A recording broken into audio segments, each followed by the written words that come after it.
Hello everyone. तो आज हम पढ़ेंगे transport across cell membrane. Okay, हमारी बॉडी में हर जगह जहाँ भी सेल है, ठीक है, कहीं भी सेल है, this cell is covered by cell membrane. So this one is cell membrane. Okay, इसके अंदर जो जैसे न्यूक्लियस है, तो ये जो सेल मेम्ब्रेन है ये भी कॉन्स्टिट्यूट सेम है, composition of cell membrane is same. ठीक है, ओके। तो सेल मेम्ब्रेन हम पढ़ चुके हैं लास्ट लेक्चर में। इस बार हम पढ़ेंगे कि ट्रांसपोर्ट अक्रॉस सेल मेम्ब्रेन कैसे होता है। ओके, सो बहुत सारे न्यूट्रिएंट्स हैं जो सेल को रिक्वायर्ड होते हैं। जब भी हम कोई भी न्यूट्रिएंट लेते हैं तो सेल तक कैसे जाता है, ठीक है। बहुत सारे सेल्स हैं हमारी बॉडी में जो कि टॉक्सिन्स को अंगल्फ करते हैं, फैगोसाइटोसिस का काम करते हैं बहुत सारे सेल्स, ठीक है। तो वो ये फंक्शन कैसे कर रहे हैं। Okay, cell drinking, water drink भी कर रहा होता है व्हेनेवर रिक्वायर्ड, है ना। तो बहुत सारे फैट ड्रॉपलेट्स भी आ रहे होते हैं। तो बेसिकली सेल के अंदर हमने लास्ट वीडियो में पढ़ा था कि सेल की कंपोजिशन जो है ये लिपिड बाइलेयर से बनी होती है, जिसके अंदर एम्बेडेड प्रोटीन्स होते हैं। ट्रांस मेम्ब्रेन प्रोटीन्स भी होते हैं जो कि थ्रू आउट ट्रैवल कर रहे होते हैं, जो कि आउटर और इनर लीफलेट को ट्रैवल्स कर रहे होते हैं, राइट। और कुछ ऐसे प्रोटीन्स भी होते हैं जो आइदर आउटर लीफलेट में होते हैं सिर्फ कुछ प्रोटीन्स, और कुछ इनर लीफलेट में होते हैं। ओके, तो कंपोजिशन हम लास्ट वीडियो में पढ़ चुके हैं। इस बार हम देखेंगे कि उन प्रोटीन्स का क्या रोल है, ठीक, कैसे कोई भी पार्टिकल्स जो हैं they can travel through the membrane. वो एक पार्ट से, एक तरफ से, from extra cellular to intracellular and intracellular to extra cellular कैसे ट्रैवल। ओके, तो बेसिकली इस वीडियो को स्टार्ट करने से पहले let's first see the classification of all the transport across cell membrane कैसे होता है। It's broadly divided in 3 categories, ठीक है। So first is passive transport. Okay, passive transport as name shows passive. Passive means energy is not consumed, energy नहीं लग रही। Okay, so that is passive. Active मतलब कोई एक्स्ट्रा एनर्जी यूज हो रही है उस ट्रांसपोर्ट में। Okay, and the third category is vesicular transport. As name shows again vesicle, मतलब वेसिकल की फॉर्म में जब कोई चीज़ ट्रैवल कर रही है, कोई सब्सटेंसेस ट्रैवल कर रहे हैं across the cell membrane, that is vesicular. तो वन बाय वन हम तीनों कैटेगरीज को पढ़ेंगे, उनके यूजेस क्या हैं, एग्जांपल्स हैं। ओके, जब भी आपको एग्जाम में आता है ये topic transport across cell membrane, जो टॉपिक है जनरल फिजियोलॉजी, अराउंड 80% यही क्वेश्चन पूछा जाता है हर एग्जाम में। ओके, चाहे आप मेडिकल बैकग्राउंड से हो चाहे पैरामेडिकल बैकग्राउंड से हो, 80 to 90% जो है ट्रांसपोर्ट अक्रॉस सेल मेम्ब्रेन से ही क्वेश्चन आता है जनरल फिजियोलॉजी। ओके, तो अगर आता है तो आपको कैसे डिस्क्राइब करना होगा, for that you should know examples also. Okay, तो let's start the first category which is the passive transport. Okay, so you have to start with passive transport. Passive transport में आपको दो चीज़ें बहुत अच्छे से आनी चाहिए। First part is diffusion. Diffusion क्या होता है, देखो डिफ्यूजन जो होता है it's divided into 2 category. Diffusion को आप 2 कैटेगरी में डिवाइड करके ही एक्सप्लेन करेंगे। One thing is simple diffusion, simple diffusion, ठीक है, and the second type is facilitated diffusion. Okay, तो सबसे पहले बात करते हैं हम सिंपल डिफ्यूजन। सिंपल डिफ्यूजन क्या होता है, अब देखो कोई भी सेल मेम्ब्रेन है, for example this is the cell membrane. Okay, ये हमारा एक्स्ट्रा सेलुलर फ्लूइड है, ओके, और ये इंट्रा सेलुलर फ्लूइड है, ठीक है। अब एक्स्ट्रा सेलुलरली हमें पता है कि कुछ सब्सटेंसेस एक्स्ट्रा सेलुलरली ज़्यादा होते हैं, कुछ सब्सटेंसेस इंट्रा सेलुलरली ज़्यादा होते हैं। फॉर एग्जांपल सोडियम कॉन्सेंट्रेशन को ले लो, ठीक है। सोडियम कॉन्सेंट्रेशन हमें पता है एक्स्ट्रा सेलुलर बहुत ज़्यादा होती है ना, ठीक है। सोडियम कॉन्सेंट्रेशन अंदर जो है वो बहुत कम होती है। ओके, ठीक है, तो आपको दिख रहा है कि ये हाई कॉन्सेंट्रेशन है सोडियम की, ये कॉन्सेंट्रेशन है लो। ओके, प्रोवाइडेड कि ये जो मेम्ब्रेन है इससे सोडियम ट्रैवल कर सकता है, तो in that case simple diffusion हम किसे बोलेंगे, व्हेन सब्सटेंसेस जो कि यहाँ है sodium, right, this sodium moves from high concentration to low concentration. Okay, so this is called simple diffusion. तो simple diffusion एक बहुत ही simple ट्रांसपोर्ट है जिसमें मेम्ब्रेन जो है वो परमेबल है उस सब्सटेंस के लिए, और अगर परमेबल है तो सब्सटेंस कैसे मूव करेगा, वो हाई कॉन्सेंट्रेशन से लो कॉन्सेंट्रेशन मूव करेगा। This is simple diffusion, very simple. Okay, और इस मूवमेंट को हम क्या बोलेंगे, down hill movement. Down hill movement. तो डाउन हील मूवमेंट, तो सिंपल डिफ्यूजन क्या होता है? सिंपल डिफ्यूजन मतलब substances move from high concentration to low concentration and this movement is called down hill movement. अब इसके एग्जाम्पल क्या लिखेंगे आप? तो देखिए हम बहुत ही कंसाइज वे में इस वीडियो को कवर करेंगे ताकि अगर आप लॉन्ग क्वेश्चन भी आपको परफॉर्म करना है तो बहुत इजी परफॉर्म कर पाए। ओके, तो इसमें एग्जांपल क्या लिखेंगे? अब कौन से सब्सटेंसेस हैं जो सिंपली डिफ्यूज होते हैं across cell membrane? Cell membrane का स्ट्रक्चर क्लियर है हमें, हम लास्ट वीडियो में पढ़ चुके हैं। तो कौन से सब्सटेंसेस हैं जो कि इजीली सेल मेम्ब्रेन से ट्रैवल कर सकते हैं, उन्हें कुछ नहीं चाहिए एक्स्ट्रा प्रोटीन्स? तो वो क्या होंगे? हमें पता है, हम लास्ट वीडियो में पढ़ चुके हैं कि ये जो लिपिड है ये लिपिड बायलेयर है। ओके, तो इसका जो सेंटर पार्ट है दिस इज हाइड्रोफोबिक और लिपिड लवर। ठीक है, तो बेसिकली हमें पता है वाटर सोल्यूबल सब्सटेंसेस जो है वो इसे क्रॉस नहीं कर सकते और लिपिड सोल्यूबल सब्सटेंसेस वो बहुत इजीली क्रॉस कर सकते हैं। तो सिंपल डिफ्यूजन जो कि बहुत इजीली क्रॉस कर सकते हैं फ्रॉम एक्स्ट्रा टू इंट्रा और इंट्रा टू एक्स्ट्रा। तो कौन से सब्सटेंसेस होंगे? Lipid soluble substances. Okay, so either they can be gases, oxygen, CO2, तो या फिर वो सब्सटेंसेस होंगे लिपिड सोल्यूबल सब्सटेंसेस। ठीक है, या फिर वो सब्सटेंसेस होंगे जो कि नॉट चार्ज्ड हों, नॉन चार्ज्ड सब्सटेंसेस। ठीक है, जैसे ही चार्ज होते हैं वो वाटर सोल्यूबल कैटेगरी में आ जाएंगे और उन्हें कुछ ना कुछ प्रोटीन चाहिए एक्स्ट्रा। तो सिंपल डिफ्यूजन समझ आ गया? सिंपल डिफ्यूजन है जिसमें डाउन हील मूवमेंट होती है, substances move from high concentration to low concentration. Examples are oxygen, CO2 gases, जो कि हमें पता है कि हमारे एल्विलाई में, लंग्स में ऑक्सीजन CO2 ट्रांसपोर्ट जो होता है वो सिंपल डिफ्यूजन से होता है from high concentration to low concentration. ठीक है, lipid soluble substances, okay, and uncharged substances जो कि चार्ज नहीं है। ओके, तो ये सब्सटेंसेस आते हैं सिंपल डिफ्यूजन में। ओके, नेक्स्ट कैटेगरी है फैसिलिटेटेड डिफ्यूजन। अब facilitated, as name shows facilitated, हमें कुछ ऐसा चाहिए फैसिलिटेट करे जो उस डिफ्यूजन, सिंपली डिफ्यूज नहीं होता। अब फैसिलिटेट कौन करेगा? तो हमने पढ़ा था कि कुछ प्रोटीन्स हैं, they act as carrier proteins, मतलब वो लिपिड सोल्यूबल नहीं है सब्सटेंसेस। ठीक है, लिपिड सोल्यूबल नहीं है तो वाटर सोल्यूबल, इसीलिए उन्हें कुछ न कुछ अलग चाहिए ट्रांसपोर्ट के लिए। अब उन्हें क्या चाहिए? उन्हें कोई फैसिलिटेट करने वाला सब्सटेंस चाहिए। तो वो क्या है यहाँ पे? वो है कैरियर, मतलब वो जो प्रोटीन एम्बेडेड है उस मेम्ब्रेन में, तो उनको बोलते हैं हम कैरियर। तो कैरियर मीडिएटेड जो हमारा ट्रांसपोर्ट है that is facilitated diffusion. Okay, for example जैसे ये है कैरियर। ठीक है, अब इसके ऊपर बेसिकली ये कैरियर एक्ट करेगा, जो कि फॉर एग्जांपल हम ग्लूकोज ट्रांसपोर्ट की बात कर रहे हैं, ग्लूकोज, तो ग्लूकोज जब आके इस पे बाइंड करेगा, ठीक है, तो ये कैरियर जो है ये ग्लूकोज के ट्रांसपोर्ट के लिए बना है, इसे बोलते हैं ग्लूकोज ट्रांसपोर्टर। यहाँ पे एग्जांपल है ग्लूट, मतलब ग्लूकोज ट्रांसपोर्टर। हमारी बॉडी में ग्लूकोज के ट्रांसपोर्ट के लिए हर टाइप के, बहुत सारे टाइप के ग्लूट ट्रांसपोर्टर्स होते हैं, अलग अलग एरिया के अकॉर्डिंग अलग अलग नाम होते हैं। ओके, तो ग्लूट ट्रांसपोर्ट जो कैरियर है, glut transporter which is the carrier protein for glucose transfer. Okay, अब ग्लूकोज जैसे ही इस पे बाइंड करेगा, होगा क्या? इसमें कुछ कन्फर्मेशन चेंज होंगे और ये इस तरफ से ओपन हो जाएगा। ठीक है, और ग्लूकोज जो है ये अंदर की तरफ ट्रांसफर कर दिया जाएगा। तो ग्लूकोज की ट्रांसपोर्ट के लिए इस कैरियर ने फैसिलिटेट किया है, इसलिए इससे बोलते हैं फैसिलिटेटेड डिफ्यूजन। ठीक है, तो समझ आया फैसिलिटेटेड डिफ्यूजन। एग्जांपल है ग्लूट, इसका एग्जांपल है ग्लूट ट्रांसपोर्ट, फैसिलिटेटेड डिफ्यूजन। अब आपको दिख रहा है ये फैसिलिटेटेड डिफ्यूजन, ये ऐसा भी हो सकता है कि एक या दो मॉलिक्यूल जो हैं वो ट्रांसफर हो सकें, ऐसा कुछ नहीं है कि एक ही मॉलिक्यूल ट्रांसफर होगा। तो ऐसे भी हो सकता है कि ये एक ही डायरेक्शन में दो मॉलिक्यूल ट्रांसफर हो, उसे सिम्पोर्ट बोलेंगे। ठीक है, एक मॉलिक्यूल उधर जा रहा है और एक इधर जा रहा है तो उसे एंटीपोर्ट बोलेंगे। ठीक है, ओके, तो ये हो गया फैसिलिटेटेड डिफ्यूजन। ओके, तो हम बात कर रहे हैं पैसिव ट्रांसपोर्ट की, जिसमें हमने कवर किया है डिफ्यूजन पार्ट, जो कि दो टाइप का होता है, simple diffusion and facilitated diffusion. ठीक है, नेक्स्ट कैटेगरी है ऑस्मोसिस। अब ऑस्मोसिस आपको पता होना चाहिए, ये भी बहुत ही सिंपल है। इसमें क्या होता है कि एक सेमी परमेबल मेम्ब्रेन है।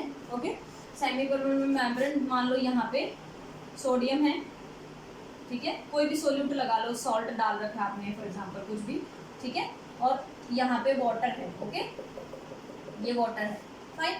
तो और यहाँ पे क्या है, सोडियम की लेस कॉन्सेंट्रेशन और ये वाटर, ठीक है। ये हमारी बॉडी में हर जगह होता रहता है ऑस्मोसिस। अब देखो, अब ऑस्मोसिस क्या है, it is the movement of, पहली बात ये है मूवमेंट ऑफ सॉल्वेंट। इसमें डिफरेंस क्या है ऑस्मोसिस में, this is movement of solvent. यहाँ पे हमारी जो सेमी परमेबल मेम्ब्रेन है ऑस्मोसिस में, ध्यान रखना, we are using semi permeable membrane. Semi permeable membrane मतलब वो हर एक के लिए परमेबल नहीं है, वो कुछ चीज़ों के लिए परमेबल है। सेमी परमेबल मेम्ब्रेन जो है, it's not permeable to this substance sodium, ठीक है। अब जो सोल्यूट यूज हो रहा है उसके लिए परमेबल नहीं है, तो यहाँ मूव क्या करेगा, यहाँ सॉल्वेंट मूव करेगा, वाटर मूव करेगा। तो पहली बात है कि मूवमेंट यहाँ होती है सॉल्वेंट की, ठीक है। अब हम हमेशा कॉन्सेंट्रेशन की बात करते हैं, high concentration to low concentration. तो किस चीज़ की कॉन्सेंट्रेशन की बात करते हैं हम, सोल्यूट की कॉन्सेंट्रेशन। तो इसीलिए हम यहाँ भी सोल्यूट की कॉन्सेंट्रेशन की बात करेंगे, ये हमें पता है यहाँ। अब देखो ध्यान से देखो, सोलवेंट हाई टू लो ही मूव कर रहा है, यहाँ वाटर ज़्यादा है तो यहाँ से लो कॉन्सेंट्रेशन की तरफ ही मूव करेगा, लेकिन हम बात कर रहे हैं सोल्यूट की कॉन्सेंट्रेशन की, ठीक है। तो इसलिए सोलवेंट कहाँ मूव कर रहा है, solvent movement from low concentration of solute to low high concentration of solute. इसीलिए ये उल्टा है डिफ्यूजन का, इसीलिए हम बोलते हैं लो टू हाई मूव कर रहा है, क्योंकि ये वाटर मूवमेंट है, वाटर तो उल्टा ही मूव करेगा, है ना। जहाँ हाई कॉन्सेंट्रेशन होगी वही तो वाटर को अट्रैक्ट करेगा, समझ आया। तो basically osmosis is the movement of solvent from low concentration to high concentration provided the membrane is semi permeable, ठीक है। इससे ज़्यादा आपको कुछ नहीं बताना, ओके। तो ये हो गया ऑस्मोसिस। तो इसके साथ हमने फिनिश कर लिया है पैसिव ट्रांसपोर्ट, ठीक है, समझ आया। कोई भी अगर आपको क्वेरी है तो आप कमेंट कर दीजिए, मैं जरूर क्लियर करूँगी उसे, okay. Next coming to active transport. अब एज नेम शोज, तो पैसिव ट्रांसपोर्ट में ये बात ध्यान रखना कि we don't need any energy, हमें कोई एनर्जी नहीं चाहिए, कोई एटीपी नहीं चाहिए, ठीक है। तो हमें जस्ट बताना है high concentration to low concentration downhill movement हो रही है, और ऑस्मोसिस में semi permeable membrane is required, ठीक है। अब बात करते हैं एक्टिव ट्रांसपोर्ट। अब as name shows active transport, तो इसमें एनर्जी की जो है, there is need of energy, उस ट्रांसपोर्ट के लिए हमें एनर्जी चाहिए इन फॉर्म ऑफ एटीपी, ठीक है। अब बात आती है एक्टिव ट्रांसपोर्ट की। एक्टिव ट्रांसपोर्ट जो है ये दो टाइप का होता है, primary active transport and secondary active transport, ठीक है। अब देखो ये क्या होता है, प्राइमरी और सेकेंडरी हम किसी भी चीज़ को कब बोलते हैं। So let's first talk about primary. Primary active transport में ऑब्वियसली दोनों में एनर्जी यूज हो रही है। प्राइमरी क्यों है ये, क्योंकि ये एनर्जी यूज करता है डायरेक्टली फ्रॉम एटीपी, सीधा एटीपी यूज कर रहा है ये, इसीलिए हम बोलते हैं इसे प्राइमरी एक्टिव ट्रांसपोर्ट, ठीक है। अब इसका एग्जांपल है, फॉर एग्जांपल आपने बहुत ज़्यादा सुना होगा which is sodium potassium ATPase. Sodium potassium ATPase pump बहुत ज़्यादा सुना होगा आपने, ठीक है। अब चलो इसी को देख लेते हैं, सोडियम पोटेशियम एटीपेज होता क्या है, ठीक है। अब सोडियम पोटेशियम दे देखो, ये जो मेम्ब्रेन ड्रॉन है इसमें ये पंप है, इसको बोलते हैं सोडियम पोटेशियम एटीपेज, जिसमें ये एक बीटा यूनिट है, लेट्स यूज अदर कलर, ठीक है। ये जो एक यूनिट है ये बीटा यूनिट है, ठीक है, और एक अल्फा यूनिट है जो कि थोड़ा सा ज़्यादा मोलिकुलर वेट वाली यूनिट है, अल्फा यूनिट। तो इसमें एक तो बीटा यूनिट होती है और एक अल्फा यूनिट होती है, सोडियम पोटेशियम एटीपेज, ठीक है। दूसरी बात है कि ये डायरेक्टली एटीपी को यूज कर रहा है, डायरेक्टली यूजेस एटीपी। अब तीसरी बात क्या है, हमें एनर्जी क्यों चाहिए। अब तक हमारा पैसिव ट्रांसपोर्ट था जिसमें हमें पता था हाई से लो कॉन्सेंट्रेशन में मूव कर रहे हैं सब्सटेंसेस, अब वो अपने आप मूव हो जाएंगे। लेकिन जब हमें उल्टा मूव कराना होता है किसी चीज़ को, तब हमें एनर्जी चाहिए होती है। तो ये कैसे मूव करेगा, दैट मीन्स लो कॉन्सेंट्रेशन से हाई कॉन्सेंट्रेशन में अगर हम आपको सब्सटेंसेस मूव कराने हैं तो उस केस में आपको चाहिए एक्टिव ट्रांसपोर्ट।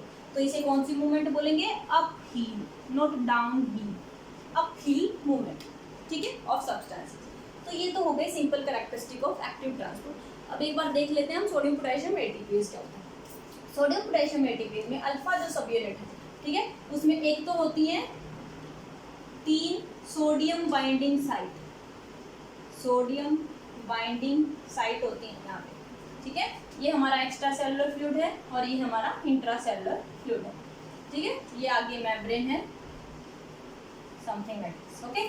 तो अब यहाँ पे जो है ये है इनऑर्गेनिक फॉस्फेट बाइंडिंग साइट, ठीक है, ओके। यहाँ पे है एक ATP binding site, ATP binding site, ठीक है। और ऊपर जो है यहाँ पे है 2 पोटेशियम बाइंडिंग साइट, फाइन। अब देखो ये जो सोडियम का स्ट्रक्चर ड्रॉ किया है इसमें 2 यूनिट्स हैं, बीटा एंड अल्फा सब यूनिट। अल्फा सब यूनिट में सारे के सारे हमारे बाइंडिंग साइट्स होते हैं। उनमें से क्या क्या होती हैं बाइंडिंग साइट्स? देखो पहले सोडियम आके, let's use green colour for sodium.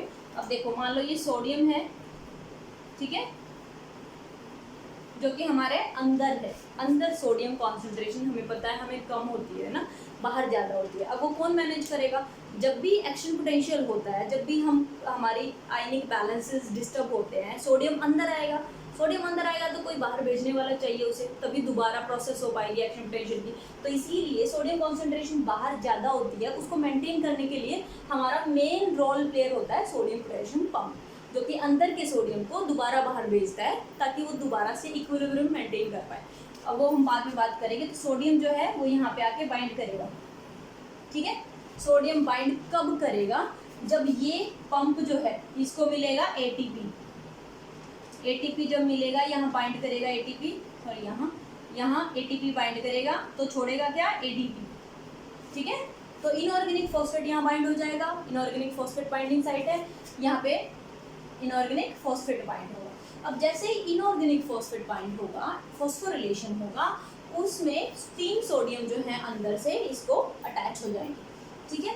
अब जैसे ही सोडियम अटैच होंगे यहाँ पे, तो इस पंप में कुछ कॉन्फ़िगरेशन चेंज होगा कि वो सोडियम बाहर की तरफ फेंके जाएंगे, ठीक है। यही सोडियम को बाहर की तरफ फेंक देगा। अब इस प्रोसेस के दौरान ये फॉस्फेट यूज हो जाएगा और ये डिटैच हो जाएगा। जैसे ही ये इनऑर्गेनिक फॉस्फेट डिटैच होता है, यहाँ जो बाहर से 2 पोटेशियम बाइंड करेंगे वो अंदर की तरफ फेंक दिए जाएंगे, ठीक है, इस तरीके से। तो सोडियम पोटेशियम एटीपेज ये करता क्या है? It basically remove 3 sodium outside, ठीक है, एंड 2 पोटेशियम इनसाइड। समझ आया? तो सोडियम पोटेशियम पंप का ये काम होता है। 3 सोडियम को वो बाहर भेजता है, 2 पोटेशियम को अंदर लाता है। अब हमें पता है 3 सोडियम बाहर गए हैं, है ना। तो अगर हम बात करें सेल की, तो 3 पॉजिटिव चार्ज बाहर गए हैं और 2 पॉजिटिव चार्ज अंदर आए हैं। तो comparatively inside is more negative and outside is more positive. बाहर 3 पॉजिटिव है ना और यहाँ 2 पॉजिटिव है, तो इसीलिए नेगेटिव अंदर हुआ। तो इसीलिए इसको क्या बोलते हैं हम? हमारा नॉर्मली नेगेटिव कब होता है? Resting membrane potential. तो सोडियम पोटेशियम पंप का काम होता है रेस्टिंग मेम्ब्रेन पोटेंशियल को दोबारा रीगेन करना। जब भी हमारे बॉडी में कहीं भी एक्शन पोटेंशियल जनरेट होती है, दोबारा रीगेन करने का काम कौन करता है? Sodium potassium pump. समझ आया? तो ये हमने प्राइमरी एक्टिव ट्रांसपोर्ट किया है, जिसमें सोडियम पोटेशियम पंप जो है एग्जाम्पल है, और वो क्या स्ट्रक्चर क्या है और कैसे रोल प्ले करता है आरएमपी को मेंटेन करने के लिए। तो ये सेपरेटली भी आपको क्वेश्चन मिल सकता है कि सोडियम पोटेशियम पंप के बारे में बताओ या फिर एक्टिव ट्रांसपोर्ट के बारे में बताओ, ठीक है। तो ये हो गया हमारा प्राइमरी एक्टिव ट्रांसपोर्ट। तो प्राइमरी एक्टिव ट्रांसपोर्ट हो गया। अब नेक्स्ट है सेकेंडरी एक्टिव ट्रांसपोर्ट। अब वो क्या होता है? Secondary active transport as name shows, primary में हमने डायरेक्टली एनर्जी यूज की थी, है ना, तो सेकेंडरी में नहीं होगी, राइट। तो it don't use energy directly, तो एनर्जी डायरेक्टली यूज नहीं करता ये, ठीक है, पहली बात। दूसरी बात, ऑब्वियसली ये भी अपहील मूवमेंट का पार्ट है, तभी तो एनर्जी यूज कर रहा है, ठीक है। तो कॉन्सेंट्रेशन लो टू हाई ही होगी, सेम चीज, ठीक है, ओके। तो अब आता है एग्जाम्पल। अब कौन से एग्जाम्पल है जो सेकेंडरी एक्टिव ट्रांसपोर्ट का पार्ट हो सकते हैं, ठीक है। अब फॉर एग्जाम्पल आपने सुना होगा SGLT, सोडियम ग्लूकोज ट्रांसपोर्टर, ठीक है, S for sodium, GL for glucose, T for transporter. ये सेकेंडरी एक्टिव ट्रांसपोर्ट है। तो हमने पढ़ा था ग्लूकोज के लिए ग्लूट जो होता है वो होता है हमारा फैसिलिटेटेड डिफ्यूजन का पार्ट, और SGLT जो होता है ये ट्रांसपोर्टर होते हैं सोडियम और ग्लूकोज को इकट्ठा ट्रांसफर करने के लिए। अब ये क्या होते हैं, फॉर एग्जांपल ये हमारा सेल है, ठीक है। अब ये मान लो ट्रांसपोर्टर है, तो क्या होता है, ये सोडियम और ग्लूकोज, ये ऐसे सोडियम और ग्लूकोज को इकट्ठा ट्रांसफर करवाएगा। अब ये एनर्जी कैसे यूज करता है, फिर बात कहने की ये है, समझने की कि कैसे एनर्जी यूज करता है वो देख लेते हैं एक बार। तो बेसिकली ये एनर्जी यूज कर रहा है किसी और चैनल की मूवमेंट की वजह से। कैसे, चलो देखते हैं। मान लो ये सेल है, ठीक है। अब यहाँ पे जो है एक सोडियम पोटेशियम ATPase है, सोडियम पोटेशियम ATPase, ठीक है। अब ये जो एक्टिव पंप है ये ATP यूज कर रहा है, ये हमें पता है ना, ये ATP यूज कर रहा है। अब सोडियम पोटेशियम पंप यहाँ काम कर रहा है और ATP यूज कर रहा है। अब सोडियम जैसे ही बाहर जाता है, यहाँ पे नेगेटिव सक्शन क्रिएट होता है, यानी कॉन्सेंट्रेशन डेफिशिएंट क्रिएट होती है सोडियम की, ठीक है। अब इसकी वजह से क्या होता है, इस ट्रांसपोर्टर में जो SGLT ट्रांसपोर्टर है, इसमें सोडियम इन्फ्लक्स होता है, क्योंकि यहाँ सोडियम की कमी हो रखी है बिकॉज ऑफ दिस पंप। अब सोडियम जैसे ही ट्रैवल होता है, उसकी एनर्जी यूज करता है ग्लूकोज ट्रांसफर करने के लिए। तो इसीलिए ये डायरेक्टली यूज नहीं कर रहा, ये दूसरे पंप की सक्शन, दूसरे पंप ने जो हमारा आयनिक डेफिशिएंट क्रिएट किया था उसकी वजह से सोडियम इन्फ्लक्स हो रहा है, सोडियम इन्फ्लक्स की वजह से ग्लूकोज जो है वो ट्रांसफर हो रहा है। तो this is secondary active transport, जो डायरेक्टली यूज नहीं कर रहा है एनर्जी। समझ आया, SGLT, ठीक है। अब ये भी है कि ये एक काइंड ऑफ सिम्पोर्ट है ना।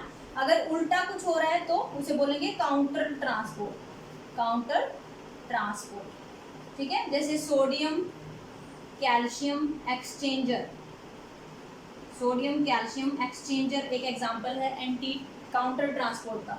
उसमें क्या होता है, चैनल में एक साइड सोडियम जा रहा होता है तो अपोजिट साइड कैल्शियम जा रहा होता है, ठीक है। ये हमारी मसल में प्रेजेंट होता है ताकि हम कैल्शियम का बैलेंस बना पाएँ, ठीक है। ये हम मसल में सेपरेटली बहुत अच्छे से पढ़ेंगे। फिलहाल आपको एग्जांपल पता होना चाहिए कि एक्टिव ट्रांसपोर्ट में प्राइमरी एक्टिव ट्रांसपोर्ट का एग्जांपल है sodium potassium ATPase, secondary active transport का एग्जांपल है SGLT, sodium glucose transporter, sodium calcium exchanger, okay.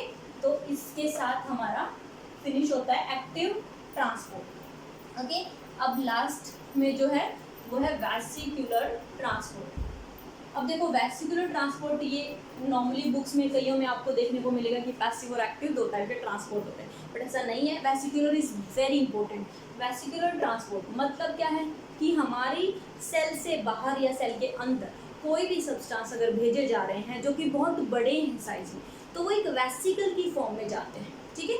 अब वेसिकुलर ट्रांसपोर्ट दो टाइप का होता है, एंडोसाइटोसिस एंड एक्सोसाइटोसिस। अब ये देखो नाम से पता चल रहा है, एंडोसाइटोसिस मतलब सेल के अंदर जा रहा है, एक्सोसाइटोसिस मतलब सेल से बाहर जा रहा है, ठीक है। ये चीज़ क्लियर है। अब एंडोसाइटोसिस जो है ये फर्दर 3 टाइप का होता है। एंडोसाइटोसिस, एंडोसाइटोसिस होता है either it is pinocytosis, pinocytosis. अब पिनोसाइटोसिस होता है, इसे बोलते हैं सेल ड्रिंकिंग। ध्यान रखना, अगर आप ये मीनिंग रखेंगे तो ये इजी रहेगा आपके लिए। सेल ड्रिंकिंग मतलब सेल कुछ ड्रिंक कर रहा है ना, यानी सॉलिड सब्सटेंस नहीं है, कॉमन सेंस है ना। मतलब क्या है, ये देखो मान लो यहाँ पे कुछ फैट ड्रॉपलेट्स हैं और ये सेल मेम्ब्रेन है, ठीक है। तो मैं कंप्लीट सेल मेम्ब्रेन ड्रॉ नहीं कर रही, वैसा स्ट्रक्चर ड्रॉ करना, ओके।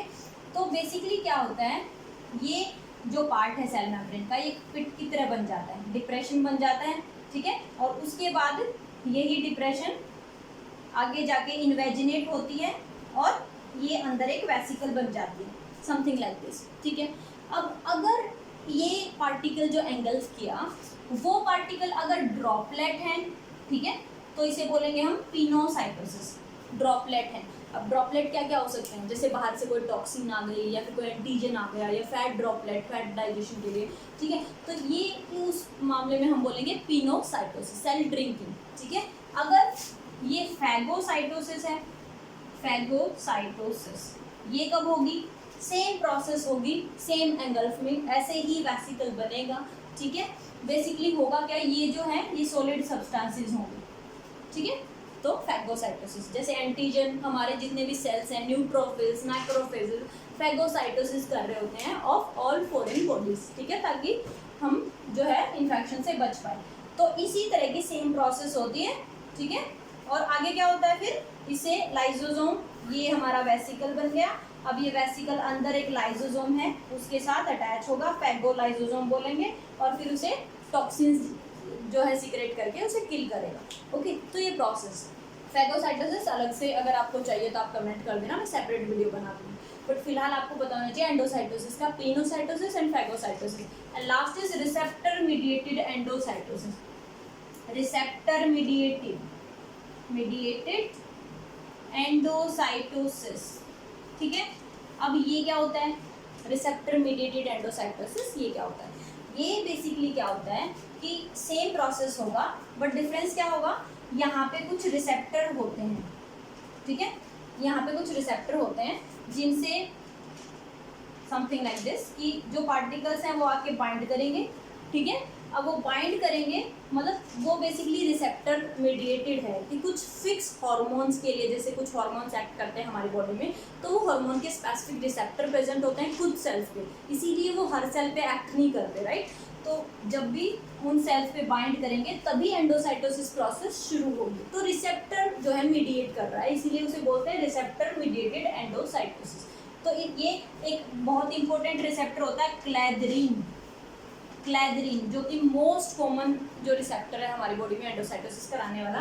तो इसी तरीके से यहाँ पे रिसेप्टर बनेगा और ये रिसेप्टर जो है फाइनली वेसिकल बना देगा, समथिंग लाइक दिस। ओके, तो सेम प्रोसेस होगी, बस ये मीडिएट कर रहा है रिसेप्टर, और एग्जांपल है क्लैदरीन, ठीक है। तो क्लैदरीन मीडिएटेड एंडोसाइटोसिस, कुछ और रिसेप्टर्स भी होते हैं जो इसे मीडिएट करते हैं, ठीक है। तो रिसेप्टर मीडिएटेड एंडोसाइटोसिस में क्लैदरीन मीडिएटेड एंडोसाइटोसिस आप लिख सकते हैं। ओके, तो वेसिकुलर ट्रांसपोर्ट में एंडोसाइटोसिस में हमने देखा कि pinocytosis cell drinking, phagocytosis cell eating, okay, and receptor mediated endocytosis. तो इसके साथ endocytosis is complete and the last part of this video is exocytosis. अब एक्सोसाइटोसिस जो है वो आपको बहुत लंबा पढ़ना पड़ेगा, इस वीडियो में नहीं, आगे आपको जो है नर्व मसल में ये टॉपिक बहुत पढ़ना पड़ता है, ठीक है। न्यूरोमस्कुलर जंक्शन में आप बहुत अच्छे से एक्सोसाइटोसिस पढ़ेंगे। एक्सोसाइटोसिस क्या होता है, ऑब्वियसली उल्टा होता है, ठीक है, एंडोसाइटोसिस का उल्टा होता है। तो बेसिकली कोई सेल है, हाँ, उसके अंदर कोई टॉक्सिन है जो कि बाहर फेंकना है, या फिर कोई यूजफुल सब्सटेंस है जिसकी यूज बाहर होना है, तो वो क्या करेगा, वेसिकल की फॉर्म में उसे पैक किया जाएगा और जो है बाहर फेंक दिया जाएगा। इसका एग्जाम्पल क्या है, इसका एग्जाम्पल है most important is neurotransmitter. Neurotransmitter क्या होते हैं, न्यूरोट्रांसमीटर वो सिग्नलिंग मॉलिक्यूल्स हैं जिनकी वजह से एक नर्व दूसरी नर्व से कम्युनिकेट कर रही होती है, ठीक है। कैसे, एक्शन पोटेंशियल, फॉर एग्जांपल ये मान लो नर्व है, ठीक है, ये नर्व है, ठीक है। अब इस नर्व को सिग्नल भेजना है दूसरी नर्व को, ये दूसरी नर्व है, ओके। तो हमें पता है कि ये जो सिग्नल है वो कुछ नहीं होता है, एक्शन पोटेंशियल होता है। एक्शन पोटेंशियल ट्रैवल होगा और एक्शन पोटेंशियल यहाँ भी ट्रैवल होगा। अब ये कैसे होता है, ये इसलिए होता है, एक्शन पोटेंशियल जो है अंदर कुछ वेसिकल में भरे न्यूरोट्रांसमीटर को यहाँ पे रिलीज करता है, ओके। ये न्यूरोट्रांसमीटर यहाँ पे कुछ रिसेप्टर पे एक्ट करते हैं और फिर से एक्शन पोटेंशियल जनरेट करते हैं। तो ये तो था बेसिक आइडिया कि एक नर्व दूसरी नर्व से कम्युनिकेट कैसे करती है, ओके। तो यहाँ पे न्यूरोट्रांसमीटर जो रिलीज होता है, ये न्यूरोट्रांसमीटर का रिलीज होना, दिस इज एक्सोसाइटोसिस, ओके। इसीलिए ये बहुत इंपॉर्टेंट एग्जांपल है। अगर मैं इस पार्ट को ड्रॉ करूँ, इस पार्ट को थोड़ा सा बड़ा करके ड्रॉ करूँ, तो ये मान लो ये हमारा पहले वाला न्यूरॉन है, इसीलिए इसे बोलते हैं प्री साइनेप्टिक टर्मिनल।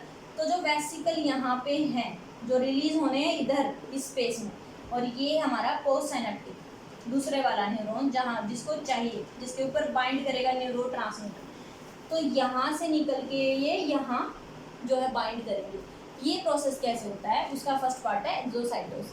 एक्सोसाइटोसिस कैसे होता है, ये वेसिकल पहले यहाँ बाइंड करेगी, ठीक है। उसके बाद क्या होगा, यहाँ पे कुछ प्रोटीन्स होते हैं, यहाँ पे भी और यहाँ पे भी, ठीक है।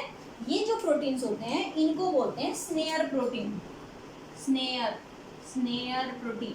अब ये जो स्नेयर प्रोटीन क्या होते हैं, ये एक दूसरे में ऐसे कनेक्ट होंगे, एडहेजन प्रोटीन होते हैं, वो एक दूसरे से अटैच होंगे और उसे एक दूसरे को ट्विस्ट कर देंगे। अब ये एक दूसरे को ट्विस्ट करके इतना स्ट्रेच कर देंगे कि ये जो मेम्ब्रेन है ये ब्रेक हो जाएगी, समझ आया। ये स्नेयर प्रोटीन है, ये बेसिकली मतलब ये प्री साइनेप्टिक और ये पोस्ट साइनेप्टिक। तो ये कुछ मेम्ब्रेन प्रोटीन्स होते हैं जो एक दूसरे में ट्विस्ट करके ये वाला जो न्यूरोट्रांसमीटर है ये यहाँ से इस सब्सटेंस को यहाँ बीच के स्पेस में रिलीज करते हैं। ठीक है, अगर ये वीडियो में यहाँ आपको कंफ्यूजन क्रिएट हो रहा है तो मैं पहले से ही न्यूरोमस्कुलर ट्रांसमिशन की एक वीडियो बना चुकी हूँ, उसे देख लीजिए। फिर भी अगर क्वेरी है तो यू कैन कमेंट कीजिए। ठीक है, तो ये हो गया exocytosis, release of substances outside of the cell. Nerve cell ने अपने वेसिकल के अंदर जो सब्सटेंस था वो रिलीज कर दिया यहाँ पे, और मेन रोल प्लेयर यहाँ पे है स्नेयर कॉम्प्लेक्स, स्नेयर प्रोटीन्स। ठीक है, तो ये था अबाउट एक्सोसाइटोसिस। तो इस वीडियो में हमने passive transport, active transport, okay, and vesicular transport की फर्दर डिवीजन और एग्जांपल्स के साथ कंप्लीट कर लिया है। अगर आपको कोई भी क्वेरी है तो आप प्लीज़ कमेंट कीजिए। So that's all about the transport across cell membrane. तो एग्जाम में अगर आता है तो आप with example, with diagram draw कीजिएगा तो आपको फुल मार्क्स मिलेंगे। Okay, thanks for watching.